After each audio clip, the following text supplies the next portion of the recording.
থেকে ওঠার পর স্বপ্নের জগৎকে যেমন ঝাপসা মনে হয়, বাস্তবকে মনে হয় আসল সত্য। মৃত্যুর পর আপনার মনে হচ্ছে পুরো জীবনটাই একটা স্বপ্ন আপনি ঘুমন্ত অবস্থায় কাটিয়েছিলেন। ভাবুন, আজ আপনার জীবনের শেষ দিন।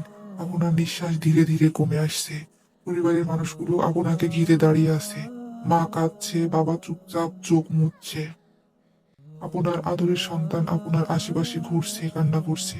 স্ত্রী অসহায়ভাবে তাকিয়ে আছে আপনার দিকে, কিন্তু কেউই আপনাকে মৃত্যু থেকে বাঁচাতে পারবে না। একটা সময় আপনার চোখ বন্ধ হয়ে যাবে, সব শেষ। মানুষ বলবে, ইন্না লিল্লাহি ওয়া ইন্না ইলাইহি রাজিউন। নিজেকে একবার সেই জায়গাতে বসিয়ে দেখুন। আপনার দেহকে গোসল করিয়ে সাদা কাপড়ে জড়িয়ে দেওয়া হলো। যে শরীরকে আপনি এত সাজাতেন, আজ সেটি নিথর। তারপর 4 জন মানুষ আপনার খাটিয়াটি কাঁধে নিয়ে চলে যাচ্ছে। আপনি চিৎকার করছেন, কিন্তু কেউ আপনাকে শুনছে না। আপনাকে নিয়ে যাওয়া হবে কবরস্থানে, মাটির একটি ছোট গর্ত। সেখানেই হবে আপনার নতুন ঠিকানা। ধীরে ধীরে আপনাকে নামিয়ে দেওয়া হলো কবরের ভিতরে। ডান কাতে শোয়াইয়া দেওয়া হলো, মুখ কিবলার দিকে। তারপর শুরু হলো মাটি দেওয়া। ধপ ধপ শব্দ। 1 মুঠো, 2 মুঠো, 3 মুঠো। কি দুনিয়াটা স্বপ্ন মনে হচ্ছে, তাই না? ধীরে ধীরে অন্ধকারে ভরে যাচ্ছে কবর। শেষবারের মতো আপনার প্রিয় মানুষগুলো তাকিয়ে আছে আপনার দিকে। তারপর সবাই চলে যাচ্ছে। হাদিসে এসেছে, যখন মানুষ কবর থেকে চলে যায়, তখন মৃত ব্যক্তি তাদের জুতার শব্দ পর্যন্ত শুনতে পায়। পায়ের শব্দ ধীরে ধীরে চলে যাচ্ছে। আর একটু দূরে, আর একটু দূরে, তারপর নেমে আসে ভয়ঙ্কর নীরবতা। চারপাশে শুধু অন্ধকার, এমন অন্ধকার যে নিজের হাতও দেখা যায় না। আপনি একা। হঠাৎ কবরের ভিতর কাঁপতে শুরু করলো। এরপর আপনার অনুভব হলো আপনার কবরটি ছোট হয়ে আসছে। মাটি আপনাকে চেপে ধরছে। কিছু বুঝে ওঠার আগে মাটি আপনাকে এমন ভাবে চেপে ধরলো যেন মনে হলো আপনার দেহের প্রতিটি হাড় ভেঙে একাকার হয়ে গেল। এরপর মাটি আপনাকে ছেড়ে দিল। আচ্ছা, এটা কি কবরের আযাব ছিল? আপনি কি শাস্তি পাওয়া মানুষের দলের একজন? মাটি কাঁপছে। অন্ধকারের অন্ধকারের ভিতর থেকে এগিয়ে আসছে 2 জন ভয়ঙ্কর ফেরেশতা। তাদের নাম মুনকার ও নাকির। তাদের চোখ আগুনের মতো জ্বলছে, তাদের কণ্ঠ বজ্রের মতো গর্জে উঠল। তারা মৃত ব্যক্তিকে ধমক দিয়ে বসিয়ে দিল। তারপর প্রশ্ন করল, একের পর এক প্রশ্ন।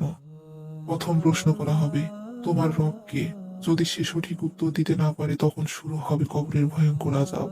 কবর সংকুচিত হয়ে আসবে, এত সংকুচিত হবে যে তার পাঁজরের হাড় একটার সাথে আরেকটা ঢুকে যাবে। তারপর আকাশ থেকে একটি ভয়ঙ্কর নির্দেশ আসবে, একে শাস্তি দাও। এক ভয়ঙ্কর লোহার হাতুড়ি দিয়ে তাকে আঘাত করা হবে। সে এমন চিৎকার করবে যে সেই চিৎকার মানুষ ও জিন ছাড়া সব সৃষ্টি শুনতে পাবে। তারপর কবরের এক পাশে খুলে যাবে আগুনের দরজা। সেটা জাহান্নামের দরজা। সেখান থেকে আগুনের উত্তাপ আসতে থাকবে। কবরের ভিতর যেন আগুনের চুল্লি হয়ে যাবে। গরম বাতাসে তার শরীর পুড়তে থাকবে। তার পাশে বসবে এক ভয়ঙ্কর চেহারার মানুষ।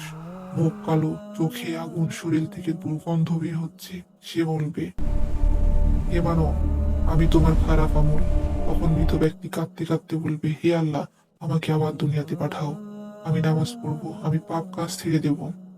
কিন্তু তখন আর ফিরে যাওয়ার কোনো সুযোগ থাকবে না, কারণ দুনিয়ার দরজা তখন বন্ধ হয়ে গেছে। আল্লাহ বলবে, তোমাকে অনেক সুযোগ দেওয়া হয়েছে, তুমি কিছুই করনি। শুরু হলো কবরের সেই কঠিন আযাব, যার শুরু আছে কিন্তু শেষ নেই। প্রিয় দর্শক, আমরা প্রতিদিন মৃত্যুর দিকে এগিয়ে যাচ্ছি। আজ আমরা ব্যস্ত মোবাইল নিয়ে, টাকা নিয়ে, দুনিয়ার আনন্দ নিয়ে, কিন্তু ভুলে যাচ্ছি একদিন আমাদের সেই অন্ধকার কবরে থাকতে হবে একা। সেদিন আপনার পাশে থাকবে না বন্ধু, পরিবার, সম্পদ, ক্ষমতা, শুধু থাকবে আপনার নেক আমল। তাই আজই নিজেকে প্রশ্ন করুন, যদি আজ রাতে আমার মৃত্যু হয়, আমি কি প্রস্তুত কবরের সেই ভয়ঙ্কর রাতের জন্য? আল্লাহ যেন আমাদের সবাইকে কবরের আযাব এবং জাহান্নামের আগুন থেকে রক্ষা করেন।